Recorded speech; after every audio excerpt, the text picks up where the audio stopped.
Estava pensando em que tipo de projeto eu poderia trazer aqui para o canal. Eu já fiz até alguns em Java, como foi o Pedra, Papel, Tesoura. Eu cheguei à conclusão de que eu poderia fazer o adivinhador de números. Bem, eu já vi alguns professores da faculdade usando, principalmente para escolher qual seria o grupo que ia apresentar o trabalho aquele dia. E bem, como é que esse jogo funciona? A máquina, que no caso é o computador, vai escolher um valor aleatório em dado intervalo. No caso aqui, vai ser entre 1 e 100. A gente vai ser bem generoso com o usuário, então até ele acertar, ele pode continuar tentando. Acertou, ganhou, o jogo acaba. Para elaborar esse projeto, eu pensei numa divisão simples de 3 camadas. Modelo, na qual eu vou armazenar o resultado, que vai poder ser maior, menor ou igual.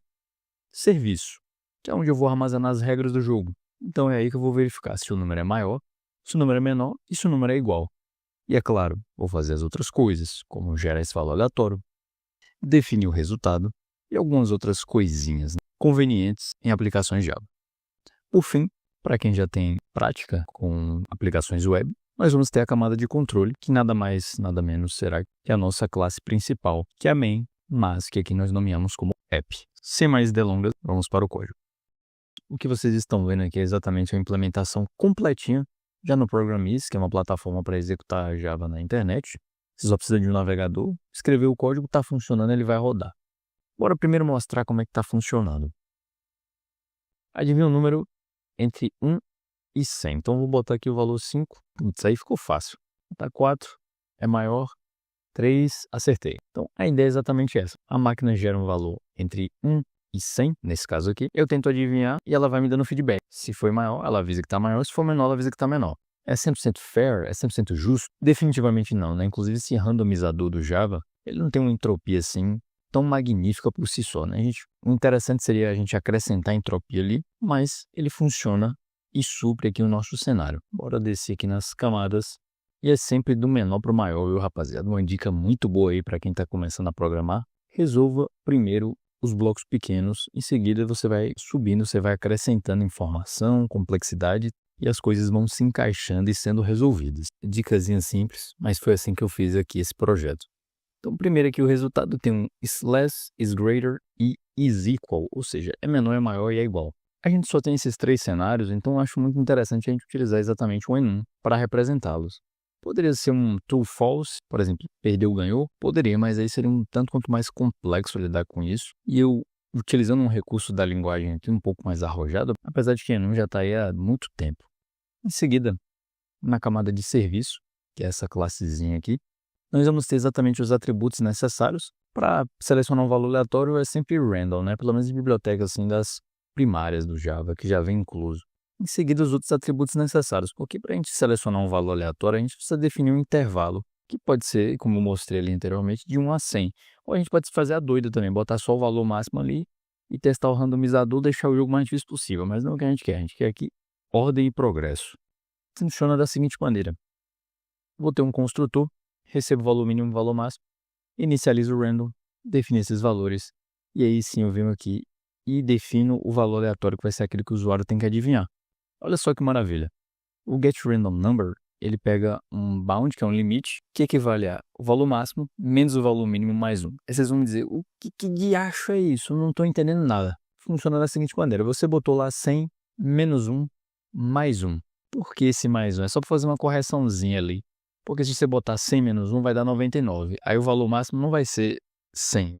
Até onde eu pensei que essa correção é obrigatória. Beleza, você gerou um valor ali que foi de 0 até 100, só que cadê o valor mínimo?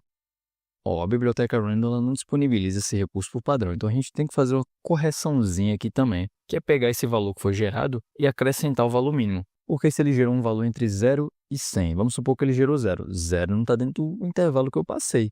Então eu tenho que acrescentar ali o valor mínimo, porque 0 mais 1 é 1, pronto, se enquadrou. Isso vale para todos os cenários. Eu dei aqui um exemplo bem básico, porque de fato são os valores que eu defini ali. Só que isso vale para todos. Temos aqui também o principal, que é avaliar essa predição do usuário. É aquele simples. Se for menor, eu retorno o resultado is less. Se for maior, eu retorno is greater. E se for igual, eu retorno is equal. E aqui eu dou um adendo. Rapaziada, eu estou praticando inglês, então vocês me perdoam aqui. Hora ou outra eu falo algum termo assim meio baianês, assim, uma coisa assim, vocês me perdoam. Por fim, o contextualize result, que é você pegar o valor que o usuário passou e encaixar ele num string, né? Beleza? Tranquilo até aqui, vamos seguindo.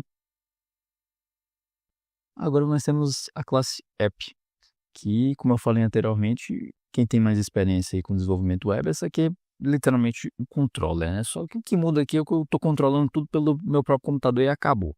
Bem, apresentação à parte, o que acontece é que eu tenho aqui a centralização e gerenciamento de tudo do app. Então, as instâncias de classe, os prints, que são as exibições dos resultados, né? E todo o restante é gerenciado aqui dentro. Então, como é uma aplicação de terminal, uma aplicação simples ainda por cima, a gente vai receber dados aqui pelo próprio scanner, o Java, e a gente utiliza esse scanner para receber os valores, que é o valor que a pessoa insere ali no terminal. A gente instancia o serviço, passando o valor mínimo e o máximo, ou seja, o número a ser adivinhado vai ter que estar nesse intervalo aqui. Printa uma mensagenzinha bonitinha, there's a number between, aí bota ali o valor mínimo, valor máximo, e enquanto for verdadeiro, o que a gente faz? Essa lógica aqui está bem interessante, está bem enxuta. A gente bota aqui your guess, que é para o usuário escrever o valor aleatório, ele insere, o computador lê, em seguida a gente já recebe aqui o resultado, porque a gente vai avaliar essa predição pelo método lá, evaluate prediction, né? A gente contextualiza esse resultado, encaixa naquela string bonitinha, exibe, e se por um acaso o resultado aqui for is equal, quebra esse loop, fecha o scan, isso aqui é obrigatório, viu, rapaziada? Já perdi ponto em trabalho de faculdade, não colocar esse close aqui, vocês não se esqueçam não, que é para fechar o scan, senão a memória lá do Java é endoida. E feito isso, o código aqui acabou. Então a gente vai ter exatamente este maravilhoso resultado aqui, o usuário tentando acertar o valor e eventualmente, né, se ele não desistir, ele acerta. O vídeo de hoje era esse. Espero ter contribuído de alguma forma aí com ideias interessantes aqui da linguagem Java e lógica de programação.